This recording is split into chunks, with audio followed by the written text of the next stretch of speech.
ॐ नमः श्री यतिराजाय विवेकानन्दसूरये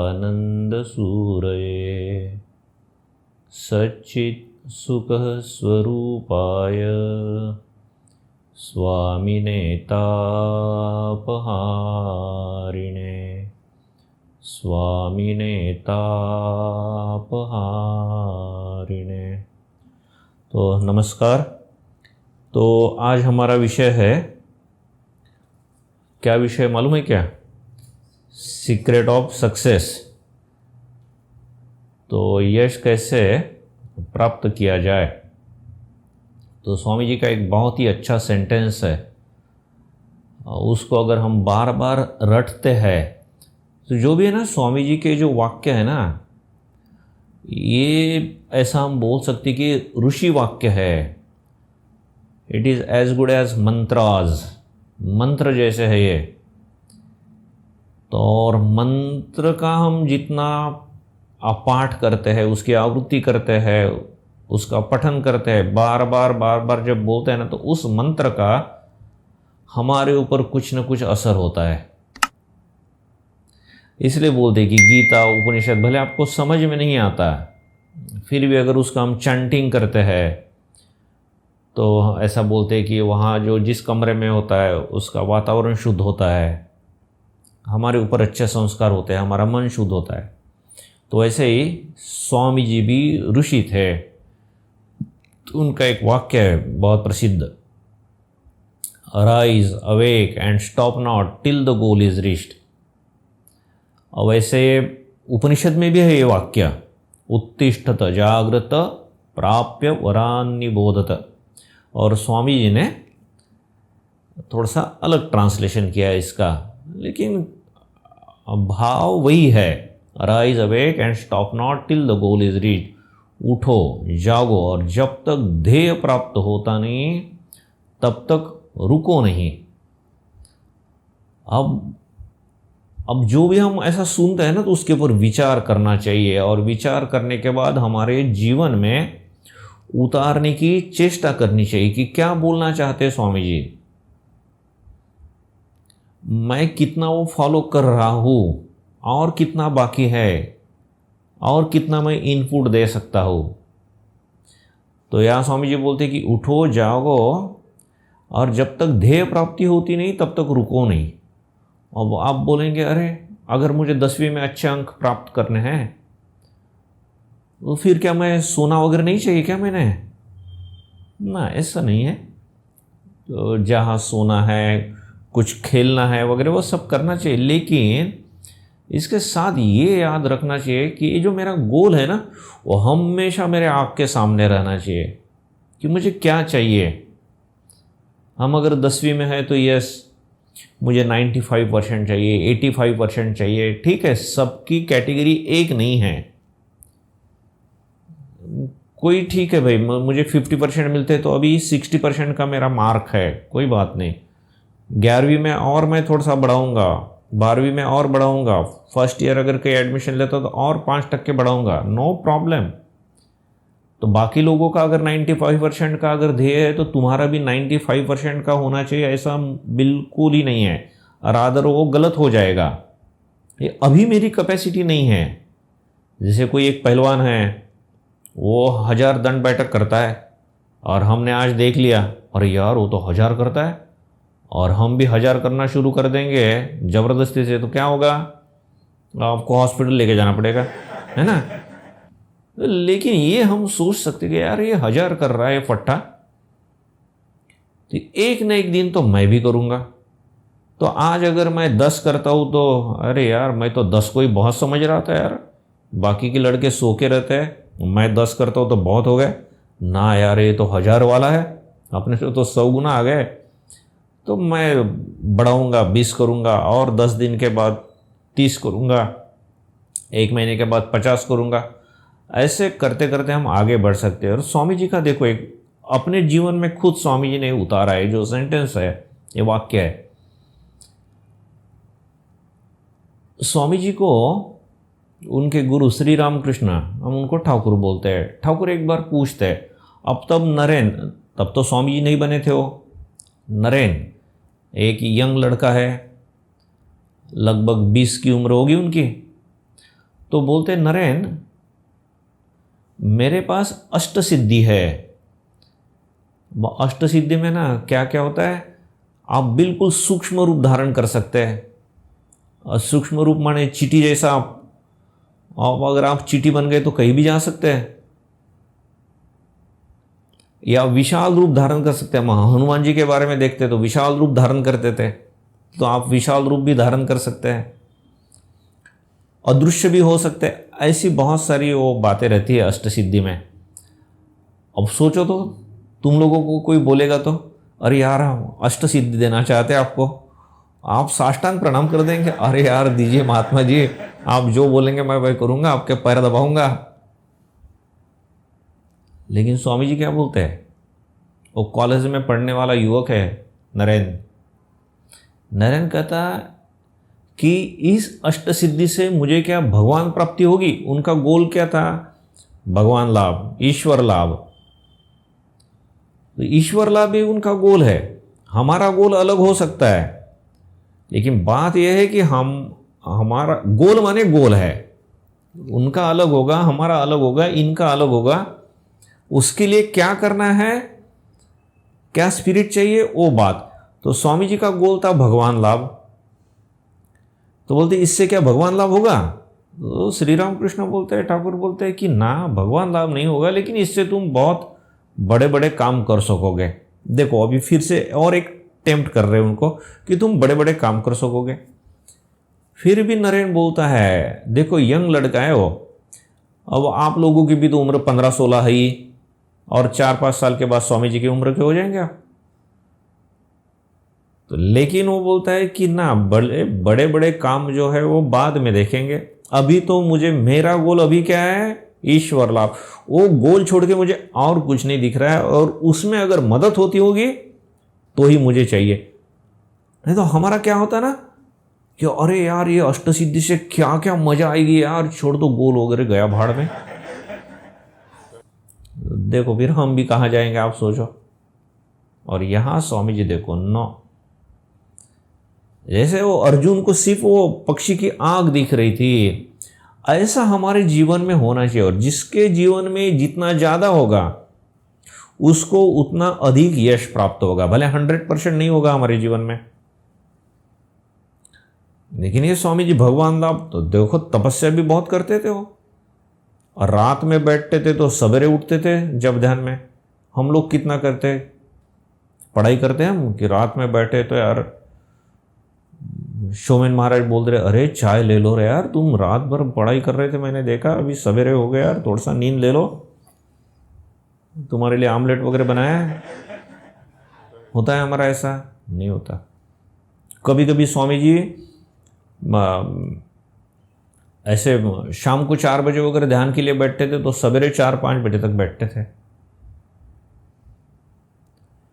तो ये जो कष्ट है ना, तो ये arise awake and stop not till the goal is reached ना, ये मेरा गोल है, ऐसा कैसा प्राप्त नहीं होता। ये हम लोगों को भी लागू पड़ता है।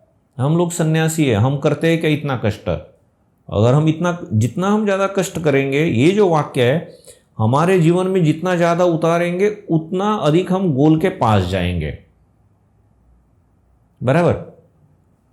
नचिकेता का उदाहरण देखो। स्वामी विवेकानंद को कठोपनिषद बहुत पसंद था, और कठोपनिषद में एक नचिकेता नाम के लड़के की कहानी आती है। वो नचिकेता आपकी उम्र का था, आपसे भी 1-2 साल छोटा होगा, शायद 13-14 उसकी उम्र होगी। उसके पिताजी को एक बार गुस्सा आ जाता है। एक्चुअली नचिकेता की गलती नहीं रहती, तो लेकिन उसके पिताजी बहुत इरिटेट हो जाते, चिढ़ जाते हैं और बोलते जा, मैंने तेरे को यम को दान दे दिया। अब ये चला जाता है यम के पास। बोले पिताजी की वाणी सत्य करनी चाहिए, नहीं तो पिताजी को दोष लगेगा, है ना। उसके वो संस्कार देखो किस मिट्टी का बना होगा वो। नहीं तो बोलेगा अरे यार पिताजी का दिमाग गर्म, मुझे क्यों यम के पास भेज रहे, मेरी गलती भी नहीं है, अरे मैं नहीं जाऊंगा। लेकिन ना पिताजी का अकल्याण न हो, उनकी वाणी सत्य हो। इसलिए तो चलो हमने इतना दूर नहीं जाना चाहिए। अगर पिताजी ने ऐसे ही बोल दिया जा मर जा तू, तो अरे नहीं उनकी सत्य होनी चाहिए वाणी, इसलिए मैं ट्रेन के नीचे कूद पड़ा। चलो यहाँ तक नहीं करेंगे हम, कोई बात नहीं। और पिताजी भी बाद में रोएंगे ना, अरे यार तुमको समझ में तो आना चाहिए था, थोड़ा सा मेरा दिमाग गर्म हो गया था। लेकिन खैर उसके बाद का देखो, मैंने जो बोला ना कि भाई ठीक है यहाँ तक का ये पोर्शन इतना हमारे लिए नहीं है। लेकिन नचिकेता जब जाता है, ये स्वामी जी का जो वाक्य है ना कि arise awake and stop not till the goal is reached. Nachiketa जब यम के यहाँ जाता है तब यम घर में नहीं रहे, कहीं बाहर गए हैं, बड़ा ऑपरेशन करने के लिए गए हैं, इसलिए उनको टाइम लग रहा है आने में। तो यमराज की जो पत्नी है वो बोलती है कि आप आइए, अंदर आइए, बैठिए, आप इतने दूर से आए हैं, विश्राम कीजिए। अब देखो इस लड़का, arise awake and stop not till the goal is reached. ना मुझे यम से ही काम है, यमराज से काम है, मैं नहीं बैठूंगा जब तक वो नहीं आते। ये दिस इज द स्पिरिट। तो 3 दिन तक खड़ा है वो, वही लड़का वो। अब देखो उसमें कितनी शक्ति होगी उस लड़के में, और कितना, सिर्फ 13-14 साल का लड़का होगा वो। और जितना हम उसके ऊपर चिंतन करेंगे ना, सुन लिया एक कहानी जैसा, तो हमारे ऊपर ज़्यादा परिणाम नहीं होता। हमने ऐसी जब बातें हम सुनते हैं ना, तो विचार करना चाहिए कि अगर ये नचिकेता की जगह मैं हूं, अगर मैं रहता तो मैं क्या करता। ये भी बोलते भाई आराम करो, तो हाँ बहुत थक गए, वो सो जाता मस्त मैं, चाय नाश्ता कॉफ़ी वगैरह सब। अरे बोलता ना। अच्छा अब देखो इसका परिणाम क्या होता है।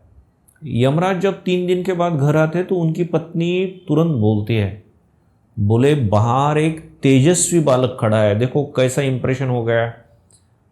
अब यमराज माने मृत्यु देवता है, टेरर रहता है बराबर ना, मृत्यु से कौन नहीं डरता, बहुत कम लोग हैं जो मृत्यु से नहीं डरते। और उनकी पत्नी, लेकिन उतनी उनकी पत्नी कितना इंप्रेस होगी इस छोटे से बच्चे से। बोलते बाहर एक तेजस्वी बालक खड़ा है और आपके लिए 3 दिन से इंतजार कर रहा है, सबसे पहले उसे प्रसन्न कीजिए आप। देखो यमराज को बोल रही है कि उसको प्रसन्न कीजिए आप। क्यों? क्योंकि उसको समझ में आया इस लड़के में बहुत सत्व है, बहुत शक्ति है, एंड दिस इज पर्सनैलिटी। एक प्रकार से सक्सेस तो यही उसको मिल गया, बाकी का सक्सेस और बाद में देखेंगे बराबर ना। यमराज की पत्नी जब उसके ऊपर इतनी प्रसन्न हो जाती है और यमराज को बोल रही है कि आप पहले उसको प्रसन्न कीजिए बाबा, बहुत तेजस्वी बालक है वो, नहीं तो हमारा ही अकल्याण होगा। तो और यमराज जो टेरर है वो भी नम्रता से उनके पास जाते हैं और बोलते हैं अरे आप 3 दिन से खड़े हैं, मुझे क्षमा कीजिए, मैं जरा बाहर गया था। तो लेकिन मैं आपको 3 वर देता हूं, आप 3 दिन से यहां खड़े हैं ना, तो 3 वर देता हूं मैं आपको, तो आप कृपा करके स्वीकार कीजिए। देखो यार, you see this is the personality.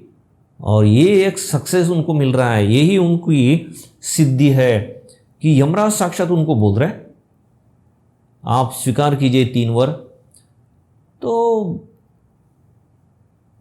Nachiketa ठीक है, पहले 2 वर तो मांग लेता है। अभी हमारा ये जो सीक्रेट ऑफ सक्सेस है, इसलिए वो क्या वर थे पहले 2 वो छोड़ दो। अभी ये जो पर्सनैलिटी है इनकी सक्सेस के बारे में ये उदाहरण है, उसका देखेंगे। तीसरा वर जो नचिकेता मांगता है वो क्या बोलता है कि कुछ लोग ऐसा बोलते हैं कि मृत्यु के बाद आदमी हमेशा के लिए खत्म हो जाता है, और कुछ लोग बोलते हैं मृत्यु के बाद हमेशा के लिए खत्म नहीं होता आदमी। तो बोले इसका रहस्य आप बताइए। तो यमराज बोलते हैं अरे ये तो बहुत कड़ा रहस्य है, ये सामान्य लोग नहीं बोल पाते, इवन ये तो देवता लोग को भी ये ठीक से समझता नहीं, इसलिए ना तुम इसको छोड़ दो, दूसरा कुछ मांगो। बोले ना ना, देवता लोग भी नहीं समझते इस मृत्यु के रहस्य को, इसलिए तो मैं आपसे मांग रहा हूं ये रहस्य, आपसे पूछ रहा हूं क्योंकि आप तो मृत्यु की देवता है, यू आर इंचार्ज। तो ये मृत्यु का क्या क्या सब झमेला रहता है ये तो आपको ही ठीक ठीक मालूम है, तो वही बताइए मुझे। तो देखो यमराज बोलते हैं, बोले एक काम करो ना, ये देखो इतने सुंदर रथ। अब रथ वहां तो उस समय के रथ माने ना हमारी वो क्या BMW, मर्सिडीज, रोल्स रॉयल्स ऐसे समझो भैया। उससे भी तीव्र गति के रथ रहते थे वो, ऐसा मत समझो महाराज इस कार से और आप रथ की तुलना कर रहे। अरे उनके रथ इतने फास्ट चलते थे ना, हवा में चलते थे उनके रथ, और बहुत कंफर्टेबल। तो बोलते ये दिव्य रथ मैं तुमको देता हूं। अच्छा, और ये दिव्य संगीत, बोले ऐसा संगीत वगैरह तो आपके पृथ्वी पे नहीं है, आपके सब डीजे फीजे वगैरह जो कुछ है यार बिल्कुल फालतू। ये देखो ये दिव्य संगीत ये सब देता हूं। अच्छा ये सुंदरिया, अरे कितनी सारी सुंदरिया वहां खड़ी है। ऐसा नहीं कि पॉलिटिकल जैसा, पॉलिटिकल लीडर जैसा कि मैं दूंगा आश्वासन, नहीं, प्रत्यक्ष यमराज दिखा रहे हैं। ये ले लो तुम, माने आपकी हॉलीवुड, बॉलीवुड, जो टॉलीवुड वगैरह सब जितनी एक्ट्रेस है, अब इन सुंदरियों को सामने कुछ भी नहीं, नाखून के बराबर नहीं, इतनी सुंदर थी, क्योंकि वो तो स्वर्ग की है ना। तो बोलते ये सब लेके जाओ, लेकिन ये वर मत मांगो तुम मुझे। और बोले तुमको कितनी संपत्ति चाहिए, बोला जितनी संपत्ति चाहिए उतनी मैं देता हूं, और 1000 साल जिएंगे इतने तुमको पुत्र और पौत्र देता हूं। बस हो गया, खुश, जा यार मजा कर, है ना। तो नचिकेता बोलता है अरे यार किस मिट्टी का बना, ये जो स्वामी जी का वाक्य है ना, arise awake and stop not till the goal is reached, इनका क्या गोल था, मुझे मृत्यु का रहस्य मालूम होना चाहिए, बराबर। अब इतने सारे टेम्पटेशंस है, आकर्षण है, प्रलोभन है, उसको अपने गोल से विचलित कर पाए नहीं। अरे बड़ा सुंदर बोल देता है लड़का, तवैव वाहा तव नृत्य गीते। अरे ये सब नृत्य गीत, ये सुंदरिया, ये सब आपको ही मुबारक, हमें तो बस हमारा वो वर चाहिए। तब यमराज बोलते अरे यार क्या खाता है ये लड़का, ये किस मिट्टी का बना हुआ है यार, ये तो सुन ही नहीं रहा। और बाद में यमराज प्रसन्न होते हैं, बोलते मैं तुम्हारी परीक्षा ले रहा था, देखो। अब बोले मैं बताऊंगा, ये विद्या तुमको बताऊंगा। तो ये यार नचिकेता का स्पिरिट हम में होना चाहिए कि मेरा जो गोल है ना, वो गोल छोड़ के बाद में मेरे आसपास जो भी आता है ना, वो मुझे नहीं चाहिए कुछ। सबसे पहले मेरा गोल नहीं। इसलिए भगवान बुद्ध का हम देखते हैं, वो तपस्या के लिए जाते भगवान बुद्ध, तो क्या कड़े शब्दों का प्रयोग करते हैं वो। जब आसन में बैठे ना, इह आसने शुष्यतु में शरीरम, बोले इस आसन पे मैं बैठा हूं ना, अभी इस आसन पे मैं बैठा हूं, तो बस ये भले शरीर मेरा अभी सूख जाए, ये सब ये जो चमड़ा है सब गल जाए, हड्डियों का ढांचा रह जाए, तो भी मुझे परवाह नहीं।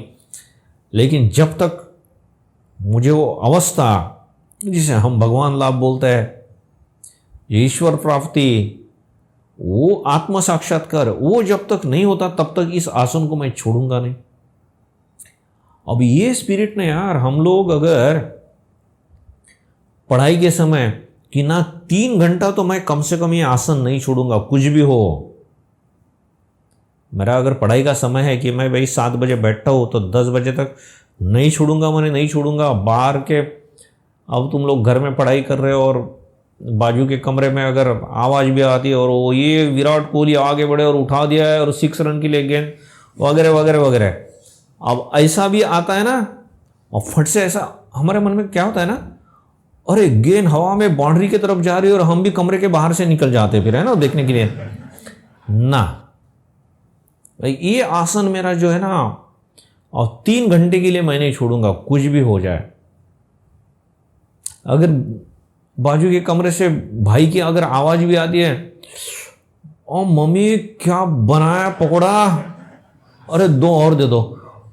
अरे यार मालूम ही नहीं था मम्मी पकौड़े बना रही है और ये पट्टा खा रहा है, मेरे लिए कुछ बचेगा कि नहीं, चलो यार पहले पकौड़ा खा के आ जाता हूँ ना। 3 घंटा मेरे को कोई उठा नहीं सकता मेरे आसन से। ये जब स्पिरिट रहता है ना यार, ये सब तुम लोगों को, हम लोगों को, सभी के लिए। मैं खिड़की के पास भी बैठा हूं तो खिड़की से बाहर भी नहीं देखूंगा मैं 3 घंटा। तो ये जब स्पिरिट रहता है ना, तब देखो हमारे मार्ग धीरे धीरे बढ़ेंगे। बिल्कुल बढ़ने ही चाहिए, किसी के बाप की ताकत नहीं हमारे मार्ग को रोकने की। फिर भले फट से 95 नहीं आ जाएंगे आपको, हाँ, लेकिन अगर 55 आपका स्कोर था, अरे 60 तक तो आप पहुंच ही जाएंगे। Slow but steady, no problem. एकदम बहुत बड़ी जंप लगाने की कोशिश मत करना, हाथ पैर टूट जाएंगे। हाँ, लेकिन धीरे धीरे धीरे धीरे। मुझे एक लड़का ऐसा भी मालूम है, शायद उसको 12वीं में, यस 12वीं में शायद 50% मार्क मिले सिर्फ 12वीं में। अब हम सोचेंगे अरे 12वीं में 50% मार्क मैंने कुछ भी नहीं है। सॉरी 10वीं में 50% मिले, फिर 12वीं में स्लो बट स्टेडी, ये भी सक्सेस का मंत्र है। 12वीं में फिर 60 मिले उसको, फिर बीएससी में एडमिशन लिया, 65, 70, फाइनल ईयर में 75, और बाद में अमेरिका में उसको स्कॉलरशिप मिली, अमेरिका गया, बहुत मेहनत की। और यार ना, जो भी हम पढ़ते हैं ना वो सीखो, कॉपी पेस्ट मत करो। किसी मुझे मार्क मिलाना है इसलिए नहीं, मेरा नॉलेज बढ़ना चाहिए। अब इस लड़के ने ना अपना जो विषय है उसमें इतनी अच्छी मास्टरी प्राप्त की कि वहाँ एक कंपनी, बड़ी एक आदमी वहाँ का लोकल जो आदमी, वो अपनी कंपनी बेचना चाहता था। तो इस लड़के ने एडवर्टाइजमेंट देखी तो बोले अरे यहाँ तो मेरे पास जो नॉलेज है उसी से रिलेटेड है ये सब, तो ये प्रोडक्ट। ये गया, बोले आपकी कंपनी कितने में बेचना चाहते हैं। पहले तो उसने देखा एक भारतीय लड़का और अभी पीएचडी कर रहा है समथिंग, तो उसने तो ऐसे ही हिडिस पिडिस किया उसको। लेकिन बाद में जब इसने बार्गेनिंग किया, खरीदी यार वो कंपनी। अब वो देखो, वो लोकल अमेरिकन आदमी इतने दिन से वो कंपनी चला रहा है, तो जो कंपनी डूब रही है इसलिए वो बेच रहा है। अब वो डूबने वाली कंपनी इस लड़के ने खरीदी। कौन से लड़के ने? जिसको 10वीं में सिर्फ 50 मार्क थे। तो आप लोगों को भी अगर 50 मार्क है तो रोना मत, लेकिन रुकना भी मत। ये 50 मार्क मेरा ध्येय नहीं है, और कितना आगे बढ़ूंगा आई डोंट नो। अरे इन्फिनिट पॉसिबिलिटी है, इन्फिनिट है, इन्फिनिट। हाँ, अभी तो मेरा ध्येय ये है कि यार अगले साल मेरे को 5-10% तो मैं बढ़ाऊंगा ही। इस लड़के ने उस कंपनी को बहुत ऊपर उठाया, दूसरी कंपनी भी ली, आज अब्जोपति है वो लड़का, अपने भारत का लड़का है, बेलगांव, कर्नाटक। तो इस ढंग से हो सकता है। दूसरा एक स्वामी जी का और एक वाक्य है बहुत अच्छा, वो याद रखो। Take up one idea, think of it, dream of it, let your body, muscle, brain be one with that idea, and let all other idea, leave all other idea alone, and that is the secret of success. कि एक विचार लो, स्वामी जी बोलते हैं, उसका ही दिन रात सतत उसका ही चिंतन करो। तुम्हारे मसल है, शरीर है, तुम्हारा ब्रेन है, सब उस एक ही आइडिया के रंग में रंग जाने दो, और बाकी सभी आइडिया बाजू में छोड़ दो। क्या बोलते हैं स्वामी जी? बाकी सभी छोड़ दो। तो हमारा अगर जो ध्येय है, अब जब तुम स्टूडेंट हो, अभी 10वीं में हो, हमारा तो ध्येय ये है कि मुझे मैक्सिमम मार्क मिलने चाहिए यार। बाद में और क्या करूँगा, भविष्य में कितनी बड़ी कार लूँगा वगैरह, वो तो बहुत बाद में, पहले तो अच्छे मार्क मिलने चाहिए, बराबर ना। तो ये अगर रहेगा ना, तो ये जो वाक्य है, मैंने बोला ना बार बार ये वाक्य हम रटते हैं तो बराबर हमारे अंदर वो प्रवेश करता है वाक्य। अब एक लड़का देखो, अब आप बोलेंगे महाराज जी जो पहले 3 उदाहरण बताए ना आपने तो बहुत उच्च कोटि के उदाहरण थे, स्वामी विवेकानंद और नचिकेता भी भाई वो एक प्रकार से यमराज से टक्कर ले रहा है, और भगवान बुद्ध, तो जरा सामान्य उदाहरण बताइए। तो ठीक है, एक लड़का शायद आपसे भी गरीब है, झोपड़पट्टी में रहता है, 12वीं में है। अब झोपड़पट्टी में रहता है, उसको ज़्यादा कुछ नॉलेज नहीं है, लेकिन कोई दोस्त उसको बताता है, और यार आईआईटी जब होते हैं ना, आईआईटी में अगर एडमिशन मिल जाती है और बड़ा मज़ा आता है, उसके बाद ना ऐसी नौकरी मिलती है अमेरिका में, और वहाँ अमेरिका जाने के बाद ना उसके दोस्त लोगों ने बड़ा वर्णन किया, फिर आप लोग कल्पना कर सकते हैं क्या क्या वर्णन किया होगा। तो बोलता है अच्छा ऐसा होता है तो आईआईटी करना चाहिए यार, आईआईटी में एडमिशन मिलनी चाहिए। बोले हाँ। अच्छा, बोले यार आईआईटी में अगर एडमिशन चाहिए तो कितना मार्क लगता है? उसने बताया दोस्त ने, इतने परसेंटेज चाहिए। यो रमा, इतने परसेंटेज। अब आप लोगों को भी मालूम है, जब अपने यहाँ भी अपना जो एजुकेशन सिस्टम है, सबसे ज़्यादा मार्क लगभग आईआईटी और एमबीबीएस में लगते हैं। अब ये सोचने लगा यार बात तो बराबर है कि मुझे आईआईटी में प्रवेश मिलना चाहिए, और ये बोल रहे कि इतने इतने मार्क चाहिए इसमें। तो ये मार्क मिलाने के लिए उसने कैलकुलेशन किया कि मैं 10वीं में कितनी पढ़ाई करता था, 10वीं में मैं इतना घंटा पढ़ता था तो तब मुझे इतने मार्क मिले, और अगर अभी 12वीं में मुझे इतने मार्क चाहिए तो इतना घंटा मैंने पढ़ना चाहिए। एक सिंपल कैलकुलेशन किया। यार बोली इतना समय कहाँ से यार निकालेंगे हम भी बोलते हैं ना, अरे यार समय नहीं, बगीचे में काम करना पड़ता है, ये काम करना पड़ता है, क्लास रहते हैं, ट्यूशन रहते हैं, वो टीचर लोग यार इतना क्लासेस लेते हैं, समय मिलता नहीं यार, समय निकालना पड़ता है। ये लड़के ने क्या किया ना, बस सोच लिया कुछ, और दूसरे दिन जब कॉलेज गया, 12वीं में उसकी 12वीं की कक्षाएं चल रही थी, तो उसके दोस्त लोग जब बात करने लगे तो बिल्कुल ही बात नहीं कर रहा था, बिल्कुल एक आध दूसरा वाक्य बोलेगा। दोस्त बोले क्या हुआ? कुछ नहीं यार। अब दोस्त लोगों को लगा कि अरे यार ये ज़्यादा ही सिंसियर है, ज़्यादा ही पढ़ाई कर रहा है, पढ़ाई का टेंशन आके इसका ये खराब हो रहा है। बोले यार इतना टेंशन मत ले, दिमाग खराब हो जाएगा। बोले नहीं मार्क मिले तो अगली बार भी तो 12वीं रहता है, कहाँ जाता है 12वीं, है ना। ऐसे बुद्धिमान दोस्त रहते हमारे, और हम भी बुद्धिमान रहते ऐसे ही। यार बात तो सही है, तो चलो जरा चाट फाट खा के आ जाएंगे, फिर 12वीं तो नेक्स्ट टाइम भी है। लेकिन इसने अपने दोस्तों की तरफ ख्याल नहीं दिया, क्योंकि इसने मालूम है क्या सोचा था, जो स्वामी जी बोल रहे हैं ना, take up one idea, think of it, dream of it, इसका ही सपना देखो और बाकी सब छोड़ दो। तो ये बोल रहा था ये मुझे आईआईटी तो किसी भी हालत में क्रैक करना है, और मुझे समय चाहिए तो मैं समय बचाऊंगा, मैं दोस्त लोगों के साथ बातचीत नहीं करूंगा। हमारा बातचीत में इतना समय जाता है ना।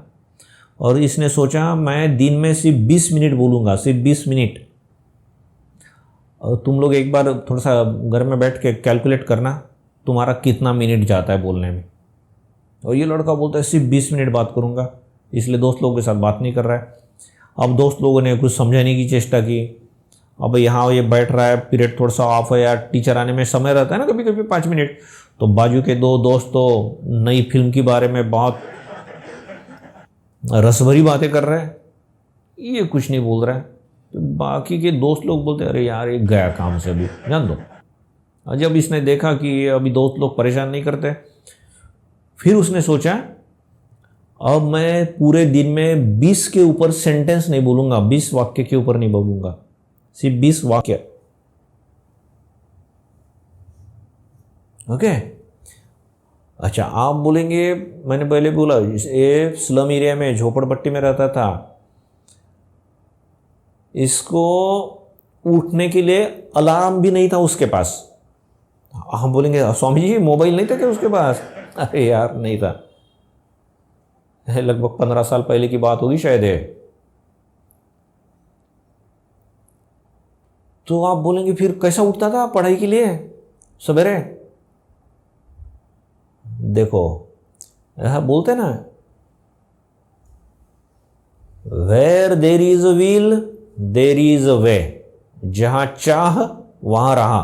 तुमको चाहिए क्या, चाह है क्या, तो बराबर राह मिलती है, रास्ता मिल जाता है। ये लड़का ना अपना शर्ट बनियान वगैरह निकाल के फर्श पर सो जाता था जल्दी, रात में भोजन वगैरह करके, तो नींद भी आ जाती, फर्श अच्छा ठंडा है तो नींद आ गई। लेकिन रात में 1-2 बजे फिर ठंड बजना चालू हो जाती थी। ठंड जब लगती थी उसको तब उठ जाता था, बस उठने के बाद बैठ गया पढ़ाई के लिए। और कितने गरीब थे लोग मालूम है? मैंने बोला ना शायद आप लोग भी नहीं होंगे। तो कभी कभी हम जो एक्सक्यूज देते हैं ना, अरे हमारे माताजी पिताजी पढ़े लिखे नहीं है, हम गरीब है वगैरह, समझ लेना यार ये सब हम ना निठल्ले हैं, एक्सक्यूज दे रहे हैं, हम में दम नहीं है, तेज नहीं है हम में, इसलिए। नहीं तो मैं इस देश में हूं, अरे उस देश में ऐसा है ना, इस सोसाइटी में हूं, इस विलेज में हूं, यहां बहुत फैसिलिटी है, अरे ऑल नॉनसेंस। ये लड़का कितना गरीब था, ये जब रात में पढ़ाई कर रहा है ना 1 बजे से लेके, तब वो देखता है कि उसकी माँ बीच में 2-3 बार उठ के पानी पीती है, तो उसको लगता है अरे माँ को शायद पानी ज़्यादा अच्छा लगता है इसलिए पीती है। लेकिन क्यों माँ पानी पीती थी उसकी? अरे उनके यहाँ खाने के लिए ही नहीं रहता था कुछ, इसलिए इसको तो थोड़ा सा खाने के लिए दे देती थी उसकी माँ, और बाकी अपना पेट पानी से भरती थी उसकी माँ। देखो दोस्तों, हमारे माँ बाप भी हमारे लिए इतना कष्ट लेते हैं, आपके लिए भी आपके मम्मी पापा इतना कष्ट लेके कुछ अच्छा आइटम बनाते हैं घर में, तो अरे ये आएगा किशोर आएगा उसके लिए रखो थोड़ा सा, नहीं तो वो लोग बहुत और ज़्यादा मज़ा कर सकते थे। हम लोग भी सन्यासी जब घर छोड़ के आ जाते तो हमारे माताजी पिताजी का भी बहुत बड़ा त्याग है, वो भी रोते हैं, तो ये हमारी जिम्मेदारी है। और इस लड़के को बाद में समझ में आया, अरे मेरी माँ मेरे लिए कितना त्याग करती थी। और इस लड़के ने आईआईटी क्रैक किया। उसका अगर पढ़ना है आपको तो शरत बाबू ऐसा गूगल में आप पढ़िए, उसके बारे में आपको पता चलेगा। तो ये जो मैं बोल रहा था ना कि एक्सक्यूज नहीं देना चाहिए हमने, इसमें हमारा दम होना चाहिए। और ये जो बोल रहा है ना कि एक ही थॉट लीजिए, कुछ एक ही थॉट लीजिए, उसको ही पकड़ के रखिए। इवन हमारे एक स्वामी जी थे, मैं पर्सनली उनको जानता हूँ। अब कभी कभी दोस्त लोग रहते हैं, आप एकदम ही ना नहीं बोल पाते दोस्त लोगों को, बराबर ना। तो स्वामी जी बोलते हैं कि अरे जब मैं कॉलेज में था तो मेरे दोस्त लोग ज़बरदस्ती से मूवी देखने के लिए लेके जाते थे, अब एकदम तोड़ नहीं सकते दोस्त लोगों को, जैसे शरद बाबू ने तो तोड़ा, मैं बात नहीं करूँगा यार। तो ये स्वामी जी बोलते मैं क्या करता था ना, बोले दोस्त लोगों के साथ जाता था मूवी देखने के लिए, दोस्त लोग मूवी एंजॉय कर रहे हैं, उनको लग रहा है कि मैं भी देख रहा हूँ, लेकिन बोले मैं मन ही मन जो मैंने पूरा पढ़ाई किया था ना उसकी रिवीजन करता था, बोले मन ही मन पूरा 3 घंटा आराम से बैठ के। तो दोस्त लोगों का क्या होता था फिर, 80 है ना, और इसका क्या होगा, फर्स्ट क्लास। और एक बात, यश किसको मिलता है, जिसमें सेल्फ डिग्निटी है। कोई आपको बोल देता है ना कभी कभी, अरे यार ये लड़का कुछ काम का नहीं, इससे कुछ होगा ही नहीं, बस गर्दन झुका के चले जाते हैं। अब इसका मतलब हमेशा लड़ना चाहिए किसी के साथ, ऐसा नहीं। इवन हमारे मम्मी पापा बोलते हैं अरे ये ना यार बिना काम का ही है, हमारे रिलेटिव बोल देते हैं। अच्छा क्यों बोलते हैं यार वो लोग? उनको क्या पागल कुत्ते ने काटा है इसलिए भौंक रहे हो ना? कहीं ना कहीं हमारे मार्क कम है तो इसलिए वो बोल रहे हैं ऐसा, या और कुछ है। अभी तो हम मार्क के बारे में ही देखेंगे। अब ना हमको लगना चाहिए कि ये स्वामी जी मुझे क्यों बोल रहे हैं यार, ये तो बेवकूफ लड़का है, ये कुछ करता ही नहीं है। मेरे मम्मी पापा या मेरे चाचा मेरी चाची क्यों मेरी मौसी बोल देती है यार, मैं सहन नहीं कर पाऊंगा। सहन नहीं कर पाऊंगा तो क्या ट्रेन के नीचे कूदना है फिर, या घर छोड़ के भागना है मुंबई ना? अरे मैं इनको दिखा दूंगा मेरे में कुछ पानी है, तेज है। तो इसको बोलते ना सेल्फ डिग्निटी, आत्मसम्मान। यार मुझे कोई कुछ बोल नहीं पाएगा। एरोगेंसी नहीं बोल रहा हूं मैं, अहंकार नहीं बोल रहा हूं, अहंकार एक अलग बात है और सेल्फ डिग्निटी हमेशा चाहिए। अरे यार वो क्यों बोल रहा है? अगर कंप्यूटर के बारे में बोल रहा है मैं सीख लूंगा ना, क्या है कंप्यूटर सीखने के लिए क्या लगता है। अब स्वामी विवेकानंद के बारे में देखो, एक उदाहरण है। वो शायद परिभ्रमण करते समय जयपुर गए हैं। देखो सीखने की क्या बात है स्वामी जी से। अब परिभ्रमण कर रहे हैं तो सिर्फ इधर उधर घूम के ये बात देख रहे, ये किला देख रहे, समुद्र देख रहे, ये बिल्डिंग देख रहे, ऐसा नहीं। वहां जाकर वो पाणिनि का ग्रामर सीख रहे। हम तो हमारे कमरे में बैठ के जो पढ़ाई करना चाहिए वो भी नहीं करते हम बहुत बार ठीक से, है ना। और स्वामी जी तो बाहर गांव जाकर पूरे भारत की परिक्रमा कर रहे हो और वहां भी पाणिनि का ग्रामर देखते कि ये पंडित जी बहुत अच्छे, तो पाणिनि का ग्रामर पढ़ रहे हो उनसे। अब तब सरस्वती देवी प्रसन्न होगी ना, क्यों? बोले इसमें ज्ञान पिपासा है, ज्ञान प्राप्त करने की इच्छा है।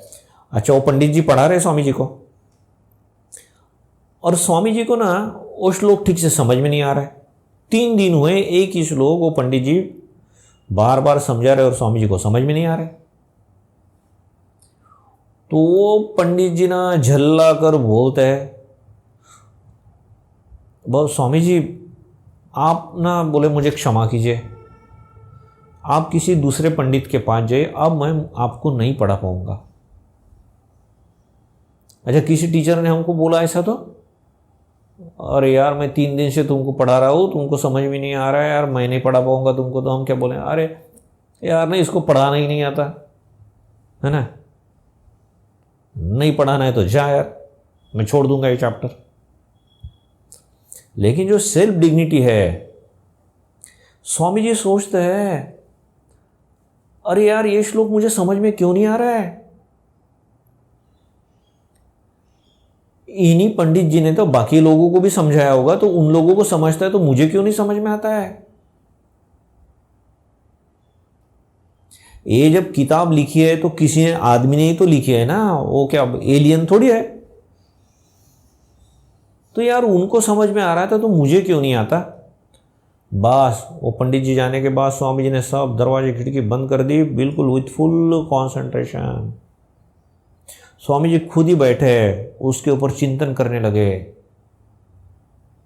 बिल्कुल पूरी एकाग्रता से, और थोड़ी देर में स्वामी जी को बराबर उस श्लोक का अर्थ आ गया, दूसरे श्लोक का, तीसरे श्लोक का भी अर्थ बराबर आ गया। खुद स्वामी जी पंडित जी के पास जाते और बोलते, पंडित जी जरा देखिए तो मैंने ऐसा ऐसा अर्थ मैंने इसका निकाला है, क्या बराबर है।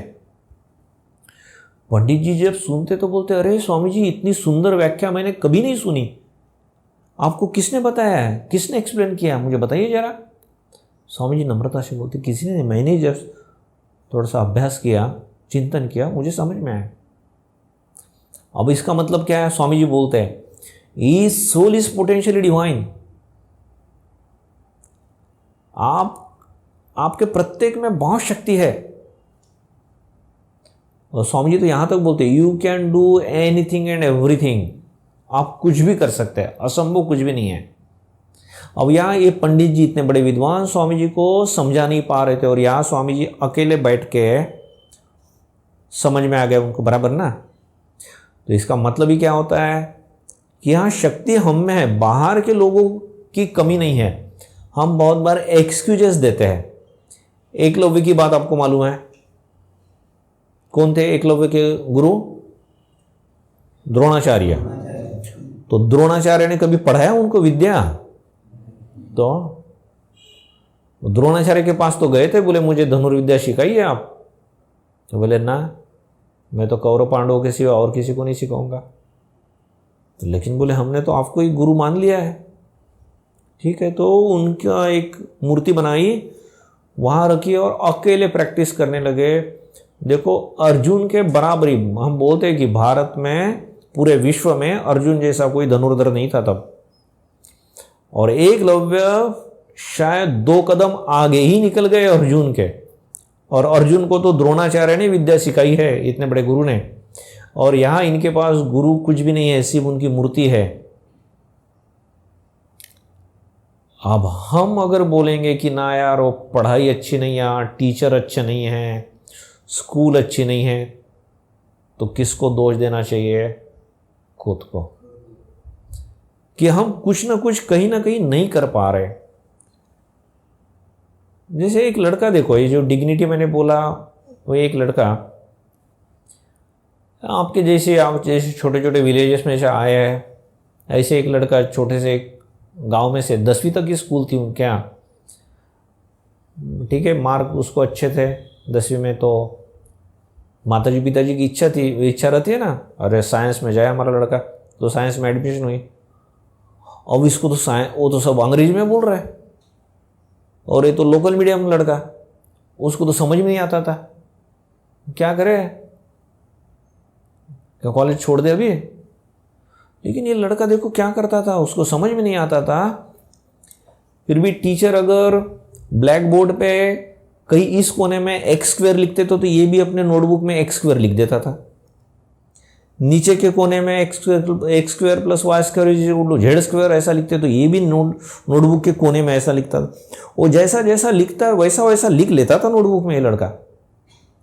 और फिर अपने कमरे में जाके, घर जाके, अच्छा ये कैसे आई होगी ये स्टेप, इसके बाद ये कैसा, इसके बाद ये कैसा, ऐसा करते करते उसने मेहनत की। और वो लड़का ना क्रिकेट बहुत अच्छा खेलता था, कबड्डी बहुत अच्छा खेलता था, लेकिन सब गेम उसने छोड़ दिए।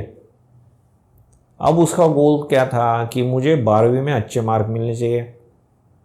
माने यहाँ तक हुआ कि एक बार एक उसका पेपर था, तो उसको मालूम था कि पेपर अच्छा नहीं गया है। तो पेपर का जब रिज़ल्ट आया तो उसके जो लेक्चरर थे वो मार्क लिस्ट दे रहे सबको। तो कॉलेज में रोल नंबर बुलाते हैं, आपका नाम वगैरह मालूम नहीं रहता प्रोफेसर को जनरली। तो इस लड़के का नाम रोल नंबर 19, और इस लड़के को मालूम था यार अपने तो 12 बजने वाले इस पेपर में, तो बेइज्जती होगी, इसलिए वो उठ नहीं रहा। अब बाकी के लड़के लोगों को भी मालूम नहीं रहता है ये रोल नंबर 19 किसका है, सिर्फ आजू बाजू के 2-3 उसके दोस्त लोग रहते हैं, उसको मालूम रहता है 19 माने तो इस बंदे का। बोले अरे तेरा नंबर, बोले चुप बैठ, है ना। तो दोस्तों को भी समझ में आया यार। तो टीचर ने देखा कि यार उठ नहीं रहा है, तो फिर बोलता है अच्छा, बोले ये तो शायद आया नहीं ये लड़का। बोले देखो इसको कितने मार्क मिले। तुमने चूहा, कभी मरा हुआ चूहा देखा है? उसको हम बाहर फेंकते तो क्या करते हैं, ऐसा पकड़ते पूंछ की तरफ, है ना। तो उन्होंने भी, टीचर ने ऐसा ही उसका पेपर पकड़ा। बोले ये लड़का देखो ऐसा ऐसा चूहे जैसे हिलाने लगे वो पेपर।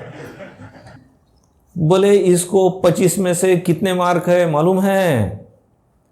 0 मार्क। और बड़ा हंसने लगे टीचर। और बोले यहाँ इंजीनियर बनने के लिए आया। साइंस में क्यों जाते हैं हम लोग 11वीं में, बाद में इंजीनियर मेडिकल में जाना है। बोले अरे ये लड़का क्यों अपने माताजी पिताजी के पैसे खर्च कर रहा है, समझ में नहीं आता, इसकी तो बोले पात्रता ही नहीं है। और वो लड़का ना पीछे बैठ के चुपचाप सुन रहा है। उसके जो एक दो दोस्त लोग हैं उनको भी मालूम है कि अरे इसके ऊपर चल रहा है। लेकिन जो हम बोल रहे हैं ना सेल्फ डिग्निटी, उस लड़के में सेल्फ डिग्निटी थी। वो बोलते सर, मन ही मन बोल रहा है कि सर आप कुछ भी बोलिए, इसी मैथमेटिक्स में मैं नहीं अच्छे मार्क लाऊंगा ना तो मेरा नाम बदल देना। तो यही लड़के ने उस मैथमेटिक्स में इतनी मास्टरी की, बहुत एक्सपर्ट हुआ मैथमेटिक्स में, उदास नहीं हुआ, लेकिन सेल्फ डिग्निटी थी। यार ऐसा कैसा बोल सकते हैं मुझे, मैं करके दिखाऊंगा, नहीं मुझे आता तो मेरे दोस्त से मैं सीख लूंगा थोड़ा सा। तो ये बातें यार हमने याद रखनी चाहिए। ये अगर हम कर पाते हैं तो हमारा बहुत कुछ अच्छा हो सकता है। तो मुझे लगता है आज का टाइम जो है ना, ख़त्म करने के लिए बहुत पॉइंट है। चलो और एक उदाहरण बता देता हूँ और बाद में हम रुकेंगे। ओके,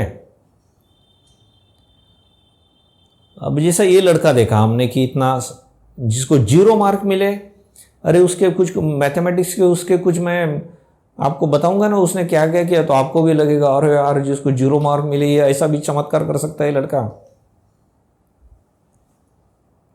अब एक लड़का और देखो यार, उस लड़के को ना अभी कुछ साल पहले की बात है, शायद 10-15 साल या 20 साल पहले की बात होगी, उसको डॉक्टरेट दिया गया क्योंकि उसने शायद 3000 या 30,000 सर्जन को पढ़ाया है। ओके, सर्जन माने मालूम है ना, जो ऑपरेशन वगैरह करते हैं डॉक्टर लोग, उनको पढ़ाया है। तो आप बोले अरे इतने लोगों को पढ़ाया तो उनको डॉक्टरेट वगैरह तो मिलना ही चाहिए स्वामी जी, उसमें क्या बड़ी बात है। लेकिन ये बात मालूम है आपको कि ये लड़का एक भी कक्षा नहीं पढ़ा हुआ है। अरे यार पूरे विश्व में ये एक अजीब सा उदाहरण है, शायद मैंने कभी पढ़ा नहीं ऐसा, एक भी कक्षा पढ़ा नहीं है वो ये लड़का, लेकिन इतने हजारों डॉक्टर लोगों को, सर्जन लोगों को इसने ट्रेन किया है। बोलेंगे कैसे ट्रेन किया, क्या ट्रेन किया, घास कैसे छीलना है वो सिखाया क्या उनको, पेड़ पौधे कैसे उगाना है वो बताया? नहीं, उसने डॉक्टर की का ट्रेनिंग दिया है उनको। ओयो रामा, और यार एक भी कक्षा नहीं पढ़ा तो डॉक्टर की का ट्रेनिंग कैसे दिया उसने? अब ये यार हम लोगों को सीखने जैसा है। अब इसकी स्टोरी, एक छोटे से गांव में रहता था, बहुत गरीब था, पैर में चप्पल नहीं, पहनने के लिए कपड़े नहीं, जो तो बकरी का चमड़ा रहता है ना उसको ही लपेट के घूमता था पहाड़ियों में, भेड़ बकरी चराता था। उसके माताजी पिताजी गरीब है, अरे यार इनके दवाई के लिए अगर तो पैसा चाहिए, तो शहर में आ गया। एक कंस्ट्रक्शन चल रहा था, वहां नौकरी करने लगा। तो उस यूनिवर्सिटी का काम हो गया तो हो गई, इसकी नौकरी खत्म हो गई, घर में पैसा भेजता था। अब क्या करे यार, कंस्ट्रक्शन का काम खत्म हो गया। तो उसने वहां रिक्वेस्ट की कि बोले मुझे कुछ नौकरी दीजिए ना यार। अच्छा, बोले ठीक है, यहाँ लॉन वगैरह हमारे ठीक रखना। अरे बोले बहुत अच्छा।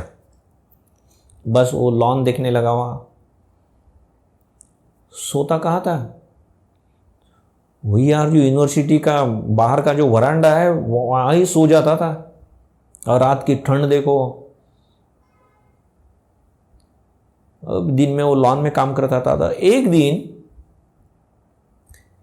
वहां की जो लेबोरेटरी है, जिराफ मालूम है आपको, मालूम है ना जिराफ प्राणी, बहुत लंबी गर्दन रहती है, उस जिराफ का ऑपरेशन कर रहे थे एक डॉक्टर। अब उसको ऑपरेशन करना है, उसको टेबल पे लिटाया, बहुत बड़ा टेबल, उसको एनेस्थीसिया वगैरह दिया, वो जिराफ को ऑपरेशन कर रहे, लेकिन वो एनेस्थीसिया थोड़ा कम पड़ गया, तो जिराफ को होश आने लगा।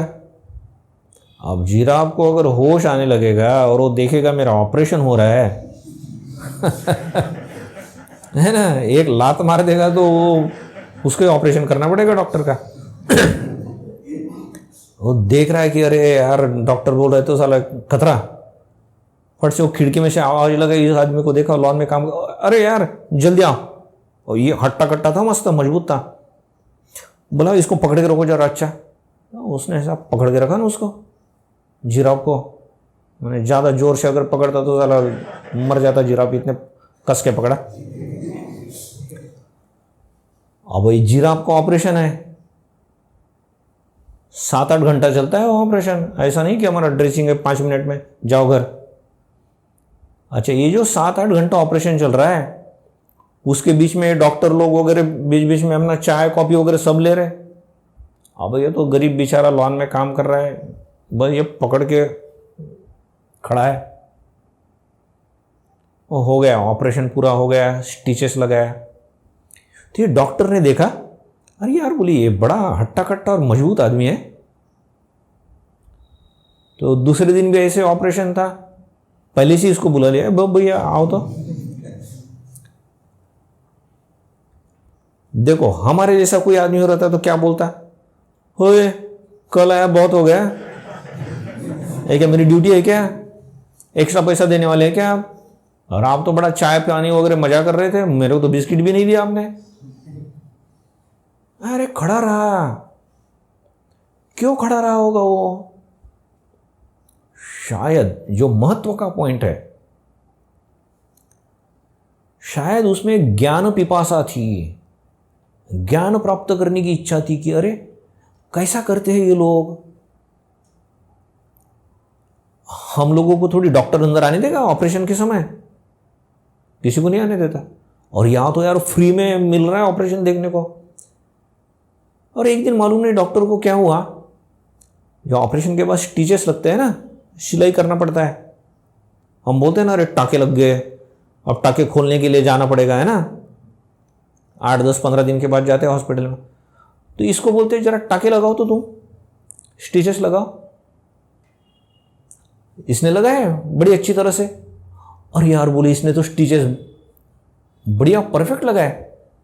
बस उसके बाद स्टिचेस लगाने का काम इसका ही, डॉक्टर लोगों ने छोड़ ही दिया स्टिचेस लगाना।